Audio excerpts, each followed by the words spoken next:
মাঝে মাঝে না গ্রামের মানুষগুলোর উপর খুব হিংসে হয়। আমাদের এখানে যেসব জিনিসগুলো টাকা দিয়েও পাওয়া যায় না, ওখানে খুব সহজেই পাওয়া যায়।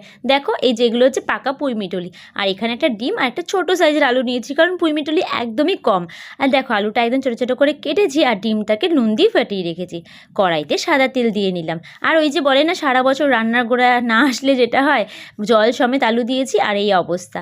যাই হোক, আলুটা হালকা ভাজা হয়ে গেলে পুঁইমিটুলিটা দিয়ে আবার ভেজে নিচ্ছি। এর মধ্যে অল্প লবণ আর অল্প হলুদ দিলাম, ব্যাস নাড়াচাড়া করে নেব।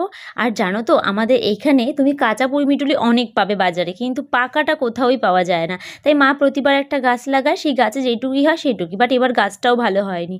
দেখো, যখন মনে হবে এটা হয়ে এসেছে, ওপর থেকে ডিমটা দিয়ে দেবে, দিয়ে নাড়াচাড়া করে নিলে রেডি হয়ে যাবে। আর এইভাবে করে কিন্তু তোমরা এটা ট্রাই করে দেখতে পারো, মানে যদি তোমাদের ওখানে পাওয়া যায়। মেইনলি বাড়িতে গাছ থাকলেই জানো তো এটা পাওয়া যায়, না হলে দোকানে এই কাঁচাগুলোই কিনতে পাওয়া যায়। তো রেডি হয়ে গেছে আমার পছন্দের, মানে আমার খুবই পছন্দের খাবার এটা। আর এটা খেতে যে কি টেস্টি হয় গাইস। আর এমনিও না, তোমরা এরকম পুঁইমিটুলি শুধু আলু দিয়ে ভেজেও খেতে পারো, সেটাও খেতে ভালো হয়।